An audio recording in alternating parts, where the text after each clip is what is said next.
ገና ከየት እንዳነሳኝ ትዝ አለኝና አልቻልኩበትም ዝም ማለት ምስጋናና ክብር ይሁንለት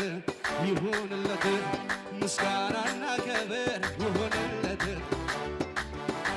ነፍሴ ወይ ባርኪው አምላክሽን ከወደቅሽበት ያነሳሽን ውለታው እንዳትረሺ ለምስጋና ደሞ ተነሺ ነፍሴ ባርኪው አምላክሽን ከወደቅሽበት ያነሳሽን ውለታው እንዳትረሺ